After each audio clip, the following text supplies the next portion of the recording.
Hello, BISC 210 students. This is the second part of Chapter 1.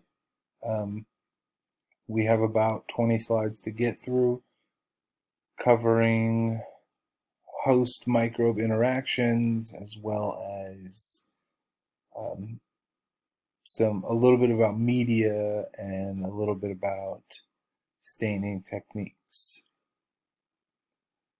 Bear with me, I have a little bit of a allergies are kind of kicking in and I'm a little stuffy. So I apologize if my voice sounds monotone. Normally it doesn't sound that way, so I apologize. All right, so let's get to it. So microbes can be friends or foes. Now, this is really, really important for us because some organisms, pathogens for instance, can get us really sick, while others are essential to our survival.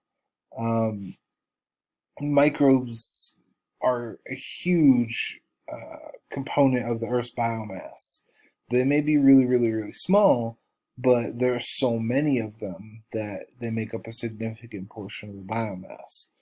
Um, we've described over 7,000 microbes, um, which seems like a lot, but we know that there's way more out there that we haven't discovered yet. Now, earlier in the chapter, we talked about how only a small percentage of microbes are pathogenic. Less than 2% of all known species are pathogenic. So, for us, most microbes are either helpful to us or really don't have an effect on us for the most part. Some that do have an effect on us can have a significant effect. For instance, gut microbes. When I say gut microbes, I'm referring to gastrointestinal microbes. Can actually affect brain chemistry, which is really interesting. Bacteria in your gut can actually influence brain chemistry. And we'll talk about that later in the semester. And again, only a small percentage are human pathogens. Now, there are different types of relationships between us and microbes. When you have what we call a symbiotic relationship, that's just generally describing that two or more things are interacting with each other regularly. So, let's say you have, let's see, a good example is a shark and I can't remember the name of the fish, but there's a fish that actually swims underneath sharks and ones that actually attach to sharks, and they just kind of hitch a ride and when the shark eats all the scraps, they can pick up and eat those scraps. So this is a symbiotic relationship because at the same time they're also kind of cleaning the shark of parasites, potential parasites. So there's a really interesting um, parallel between organisms working together.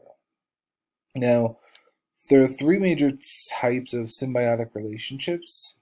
Parasitism, where one of the two organisms, let's say, uh, will hurt the host. So the parasite will hurt the host. A good example of this is any pathogen that we consume. We'll talk about Giardia for a second. Giardia is a flagellated protozoa, meaning it's a protozoa that has a flagella, and it's found in water that's stagnant and not clean. And if you consume it, it has a suction cup on it, and it suction cups itself to the walls of your small intestine and blocks your body from absorbing nutrients. Um, so we're not getting any benefit from it. We're only getting hurt while the protozoa, the Giardia, is actually benefiting. It's getting the nutrients instead of us. So that's a parasitic relationship. Mutualistic relationship where we both benefit. Good example is in our gut, in our GI system, lactobacilli or E. coli. They help digest plant-based material. Our bodies are really, really terrible at digesting plant material. So if you eat lots of salads and stuff, you can thank the bacteria in your digestive system for breaking all that leafy green stuff down. So they do that for us, and in return, they get to keep some of the nutrients. They have a place to live. They're pretty well protected. So it benefits both parties. And some microbes in our body make vitamins that we can't synthesize. Commensalism, this is where there's really no benefit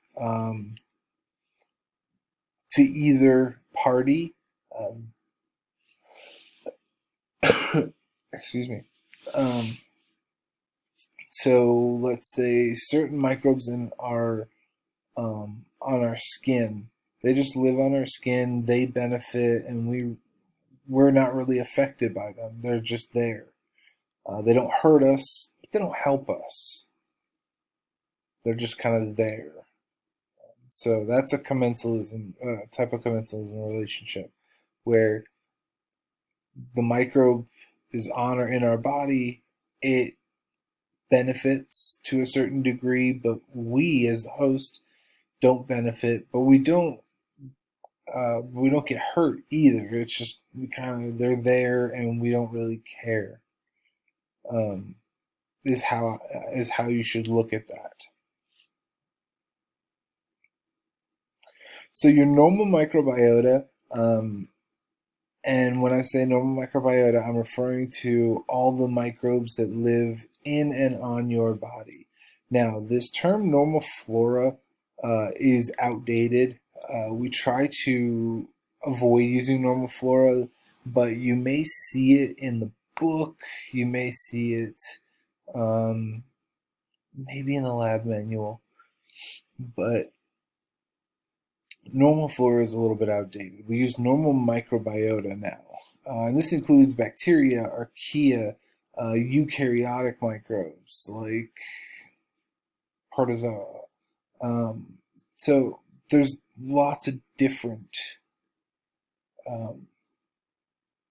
organisms, microbes, and they really do help us. Many of them help us. They can help train our immune system. When we're young, when we're very, very young, under 2 years old, under two-ish, we have a very weak immune system. We also don't have a very strong normal microbiota. But as we get older, our normal microbiota starts to strengthen and protects us, as well as activating certain parts of the immune system, such as memory cells. So if something in the future comes back to try and cause illness, we've already seen it before and we're good to go. They'll fight it. The body will fight it fast. But not all of them are created equal. Some do a better job than others. Producing vitamins, I've already mentioned this several times. There are several vitamins we cannot make that the bacteria can, and they will produce it for us. Digesting foods, I just mentioned the gut bacteria and the ability to digest leafy greens. We as humans are really, really terrible at it. The cell wall structure of plant cells, which is made up of what we call cellulose, is like a mesh cage. It's very flexible, but it's really hard to break through it. And even if we chew it up a bunch and swallow it, those cells getting to getting us to break down that cellulose cell wall is quite difficult. But there are certain species of bacteria that will clip the little spots along the cell wall until it breaks open. It'd be the equivalent of you're in a cage, right? You're outside and you're surrounded by 8-foot cage all around you, and you have a pair of wire cutters. So you go over to one of the corners and you start clipping the wires, and you cut off a piece of that fence so you can, you know, so you can get out of the cage. Well, in the bacteria's case, they clip pieces of it to break it into smaller components, which are then easily digested. But as a whole, cellulose tends to be quite difficult to digest for humans. Moods and brain function, I mentioned this briefly. We'll talk more about that when we get to diseases of the brain, or the nervous system. We'll talk more about how biochemicals associated with microbes can affect brain function. This this is just honestly a short list of what microbes can do for us. The list is extensively longer. So it's important to keep that in mind, that this is just a small fraction of what bacteria do for us. Here, I'm not going to really expect you to know examples for all of this, but I just want you to see the distribution. People think we don't have microbes in specific places, like the stomach. A lot of people think that, oh yeah, no, we don't have you know, anything in the stomach because our stomach's too acidic. That's not true. We actually do have some transient microbes that'll survive in there, like Helicobacter pylori, which causes stomach ulcers. Um, the intestines has so many species.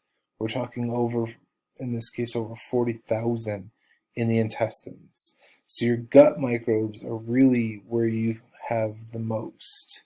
And then your urogenital tract, so your bladder, your urethra, ureters, kidney, about 60 species. Skin has over 1,000, and then even the upper mouth and the lungs have several hundred, more than 500, or excuse me, 600 species. So we will talk about a lot of these in regards to specific chapters associated with disease. So Candida albicans we'll talk about. Staph and strep, we'll talk about multiple species from each. Talk about Helicobacter pylori. We'll talk about Clostridium difficile, E. coli. We'll talk about lactobacilli. We'll talk about Corneobacterium. So we will talk about a lot of these organisms when we get closer to the end of, or once we get to diseases of the organ systems. Now, how do we establish a normal microbiota? Well, the first way is delivery when you're born. If you are delivered via cesarean, you miss out on some of the key microbes that are passed from mother to child through vaginal delivery. So as the child is delivered vaginally, microbes are passed onto that child, onto that baby. And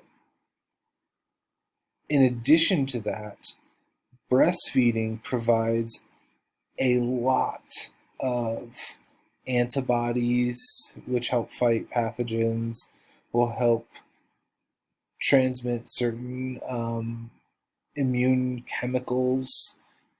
It's breast milk is honestly very, very beneficial, especially within the first couple weeks, because they women produce a very uh, specific type of breast milk within the first couple weeks.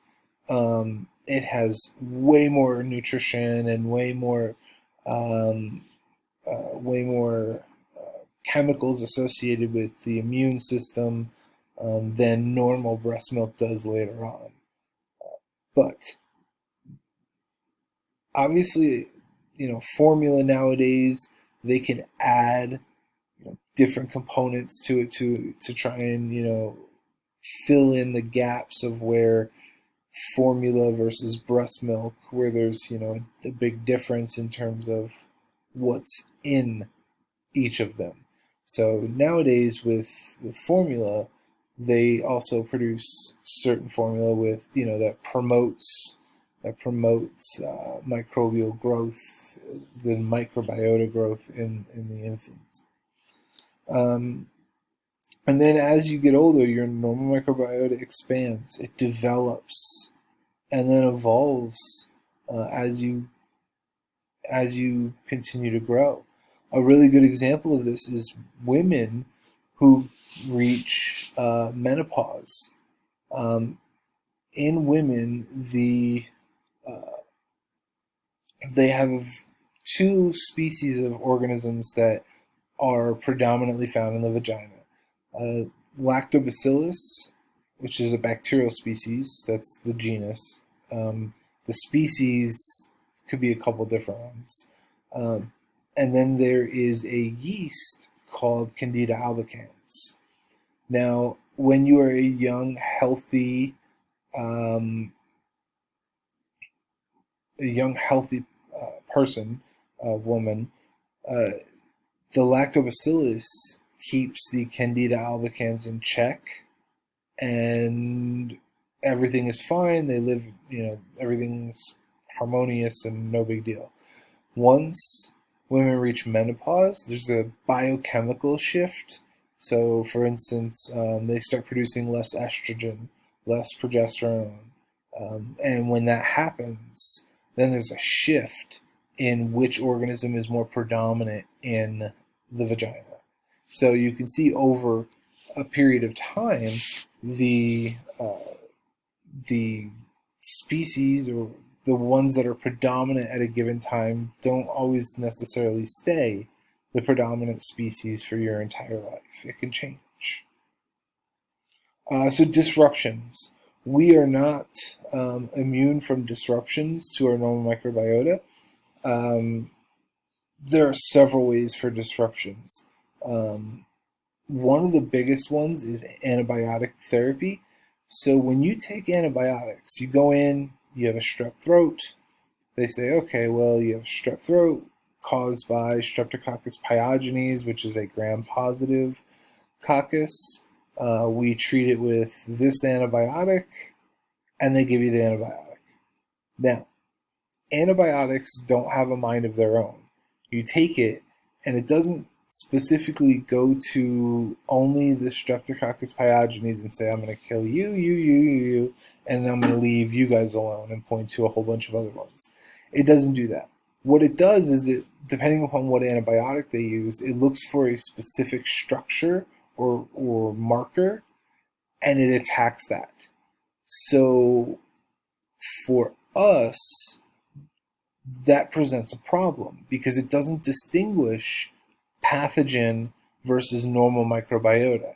It sees that tag or that biochemical marker, and it just attacks. So it can actually weaken your immune system. And some organisms, some pathogens, actually want to be destroyed because they can cause more damage by being killed and releasing chemicals than they do when they're alive. It's really interesting. And we'll talk about some examples later in the semester. When you take antibiotics, you typically reduce your normal microbiota. Um, and if you're not careful, then opportunistic pathogens can establish infections. So, opportunistic pathogens essentially are pathogens that don't normally cause disease, but when given the chance, they can. Great example on your skin, Pseudomonas aeruginosa. It's on your skin all the time, and normally, doesn't bother us. It's perfectly fine on our skin, doesn't bother us, we don't bother it. But let's say there's an area where there's a high concentration and you get a cut right in that area. Now Pseudomonas can move into the deeper tissue and cause an infection, a serious infection. Actually, Pseudomonas aeruginosa is an extremely dangerous opportunistic pathogen for people who have skin wounds or burns, for instance, because it definitely takes advantage of the disruption to the normal microbiota. So here are two examples of disruptions. A woman takes antibiotics to treat a urinary tract infection. As I mentioned before, younger women have lactobacillus species that are predominant in the vagina, and there's also Candida albicans, which is a yeast in the vagina. They're both part of the normal microbiota of the female vagina. But as as they get older, once they hit menopause, there's a switch.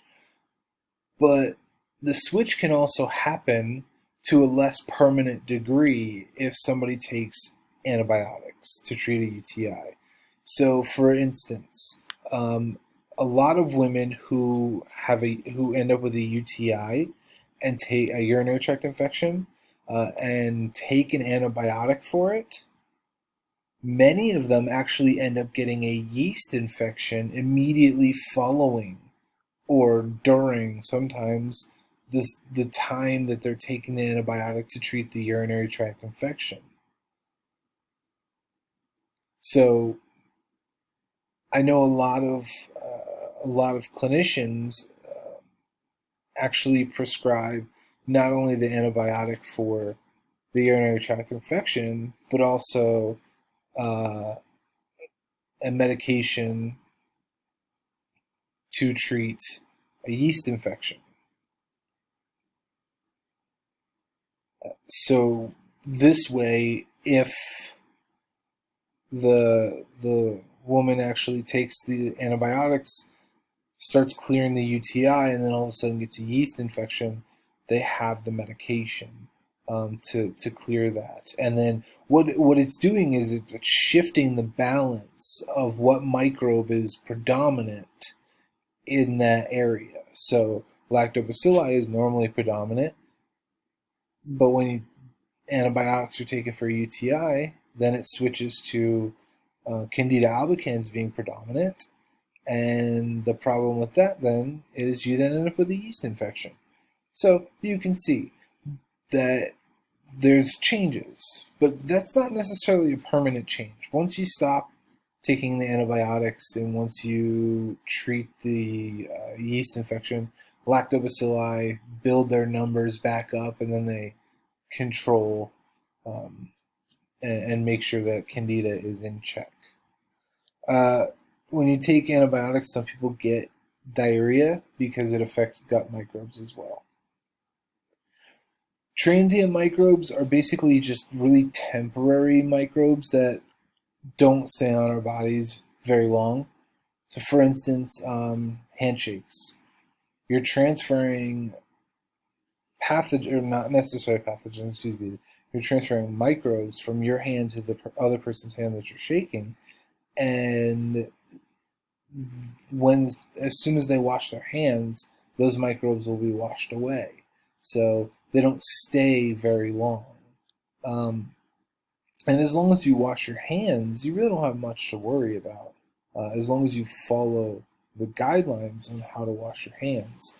And believe it or not, for those of you going into healthcare in some setting, whether it's nursing, PT, dental hygienist, respiratory therapist, there is on your state test a hand washing skill, and you will actually use that skill in lab. Um, and I've taken the procedure, the hand washing procedure, from the state testing book, and it walks you through 15 steps or so of how to wash your hands properly. I know it sounds crazy, but there's a right way to do things and a wrong way to do things. And what you're trying to limit is sharing your microbes with somebody else. Because maybe for them, their immune system is weak and it can cause them illness. So, point is transient microbes are typically removed pretty quickly. So we culture them to study them. It's a lot easier um, to say that than to do it because we don't know all the species. And then a lot of microbes have very complex growth requirements,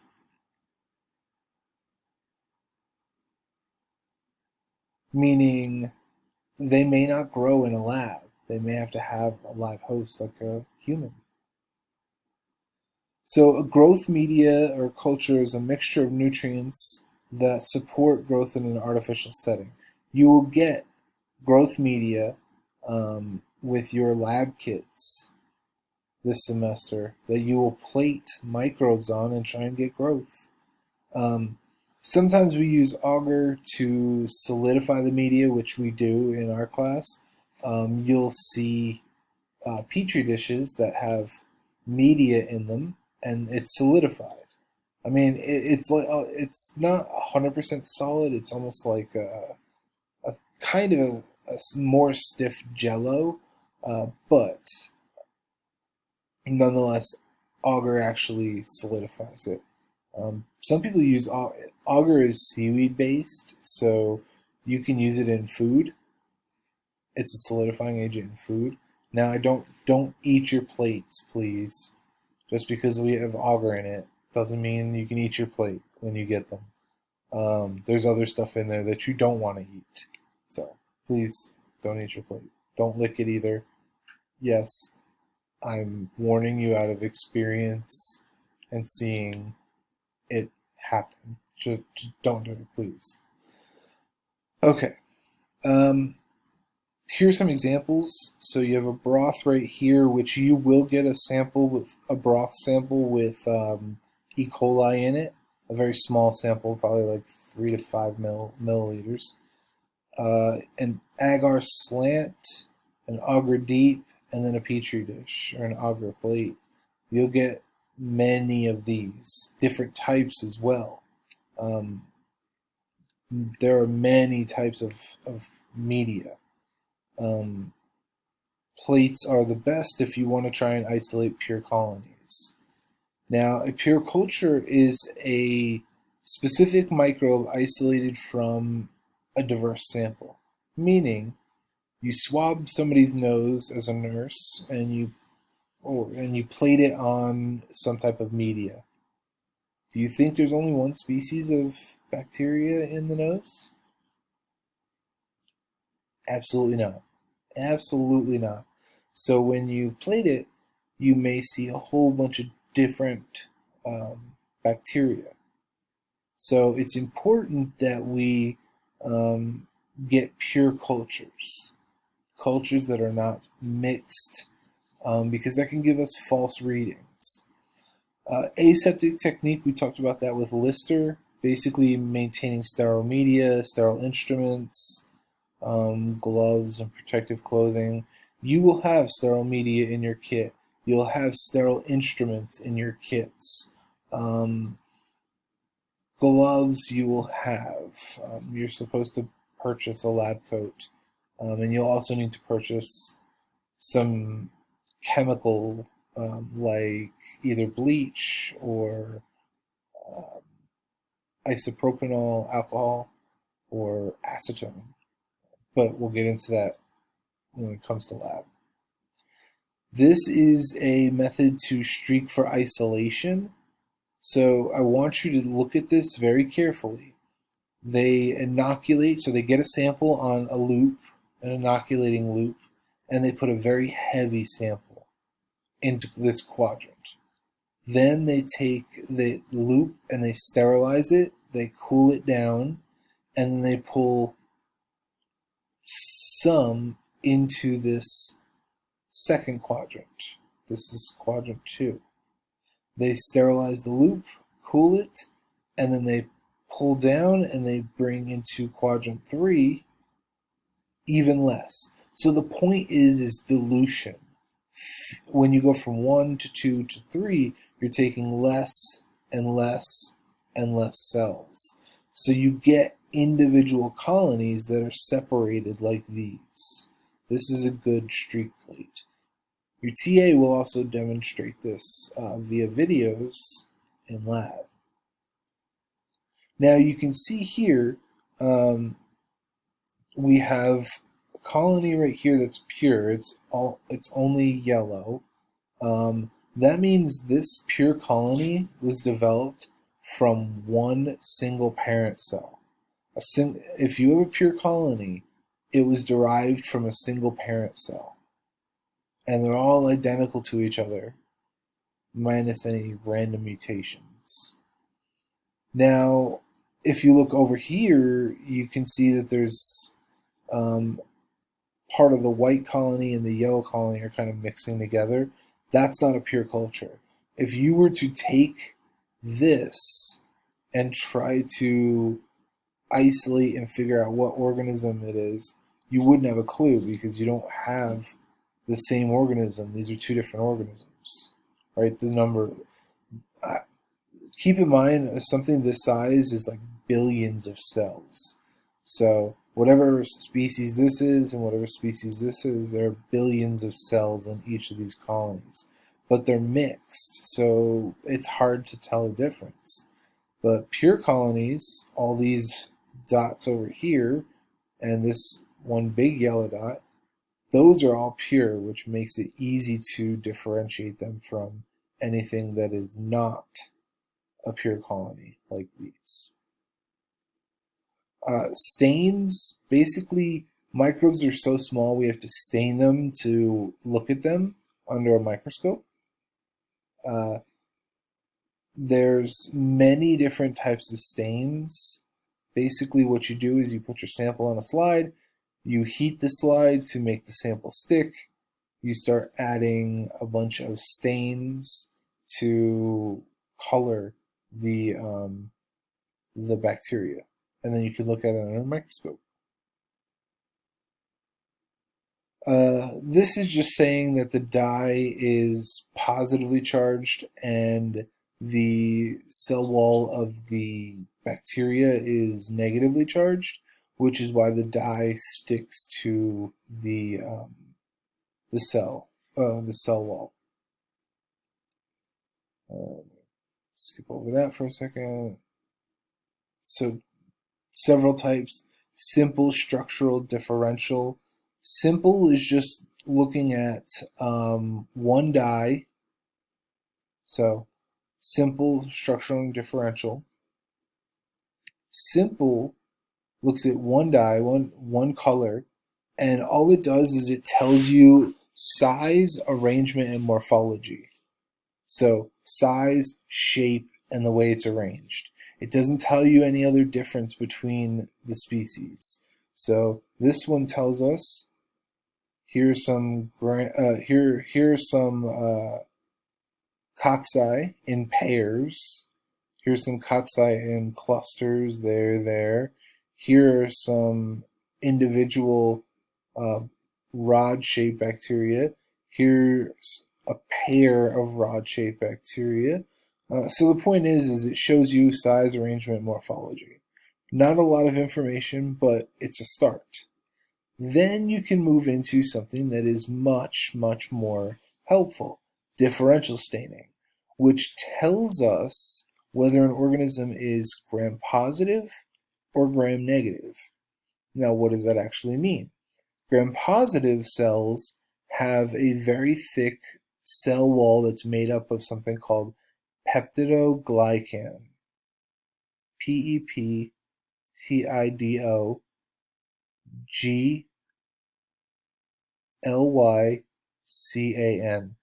Peptidoglycan. And peptidoglycan stains purplish, and gram-negative cells, instead of having peptidoglycan around the outside, they have something called LPS, lipopolysaccharides. So you can imagine that's a sugar plus a lipid. So the outside of gram-negative is much different than a gram-positive.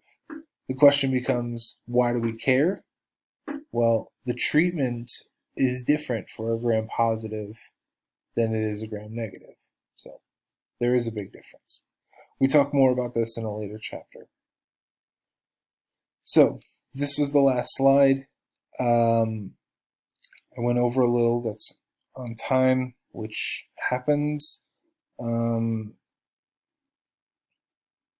Coming up, a few of the chapters are actually a little bit shorter, so it'll balance out. Okay. Please let me know if you're having any issues with getting your materials.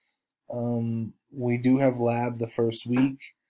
We do not have SI the first week. SI will begin second week. All right, everyone stay safe. Okay, be healthy. And if you have any questions or concerns or anything, let me know. Send me an email.